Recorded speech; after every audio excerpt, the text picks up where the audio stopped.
Selamat pagi, perkenalkan saya Joya Dian Amanda, mahasiswa dari jurusan D3 Perbankan dan Keuangan, kelas D, mata kuliah Praktikum Audit Internal Bank. Dalam video ini saya akan melakukan simulasi audit dengan topik audit kepatuhan prosedur teller bank. Tujuan dari audit ini adalah untuk memastikan bahwa teller telah menjalankan tugasnya sesuai SOP, khususnya dalam transaksi tunai nasabah.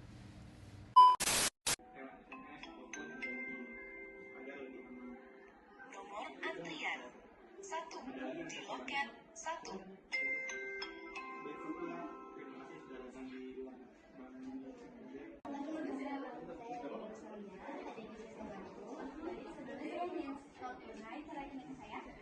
Boleh saya lihat dokumennya? Ini Pak.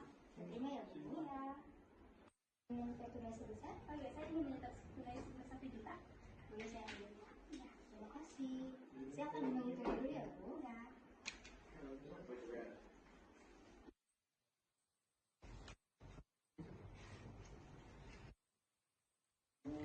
Baik, saya menerima sejumlah 1 juta rupiah dan saya akan menghitung kembali menggunakan mesin ya Bu.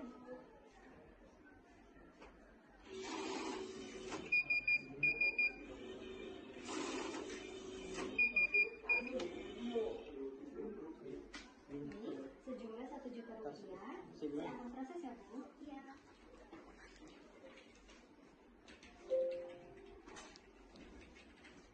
Sudah saya proses ya Bu.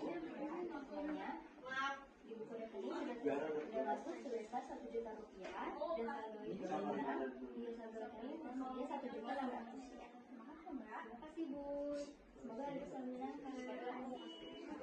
Selamat pagi Mbak Arini, saya dari tim audit internal pusat. Hari ini saya akan melakukan audit terhadap kepatuhan prosedur teller dalam pelaksanaan transaksi tunai. Apakah saya boleh mewawancarai Anda dan minta beberapa dokumentasi? Tentu Bu Joya, silakan dokumen-dokumen transaksi hari ini ada di sini. Saya siapkan bantu jika ada Ibu ingin tanyakan. Mari kita mulai. Ini adalah bukti setoran tunai nasabah atas nama Bapak Ardian senilai 95 juta. Saya perhatikan tidak ada tanda tangan supervisor di bagian verifikasi. Apakah transaksi ini dilakukan tanpa supervisi langsung? Saat itu supervisor sedang makan siang Bu dikarenakan jam istirahat. Karena nasabah terburu-buru, saya melanjutkan prosesnya dulu. Tetapi saya sudah laporkan ke beliau saat ada transaksi hari ini. Mengerti, tapi dalam SOP disebutkan bahwa setiap transaksi tunai di atas 50 juta harus ada verifikasi langsung oleh supervisor sebelum proses. Hal ini berisiko tinggi, terutama dari sisi fraud dan audit trial. Berikutnya, transaksi atas nama Ibu Melati senilai 110 juta. Saya perhatikan di form identifikasi nasabah tidak lengkap, terutama di bagian tujuan transaksi dan sumber dana. Apakah Ibu tidak mengisi form KYC dengan lengkap? Untuk Ibu Melati itu langganan tetap kami Bu. Dan biasanya formnya sama seperti sebelumnya, karena sebelum-sebelumnya itu tetap langganan. Saya kira tidak perlu diulang karena datanya sudah tersimpan di Ibu, SOP menyatakan untuk transaksi tunai di atas 110 juta harus ada pembagian data dan form FTSC diisi lengkap. Ini menyangkut kepatuhan terhadap regulasi anti pencucian uang. sebelumnya. Saya akan mengecek kembali. Terima kasih. Selamat siang Pak, saya telah melakukan pemeriksaan terhadap dokumen transaksi teller dan menemukan beberapa formulir setoran tunai tanpa tanda tangan supervisor.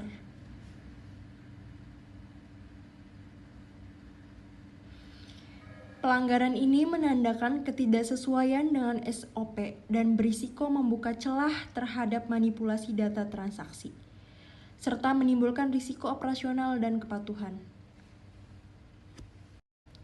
Saya menyarankan agar teller diberikan pelatihan ulang mengenai pentingnya verifikasi supervisor, khususnya pada transaksi bernilai besar. Selain itu, perlu dibuat checklist harian untuk memastikan seluruh dokumen telah ditandatangani sebelum akhir hari kerja. Demikian simulasi audit internal terhadap kepatuhan prosedur teller bank.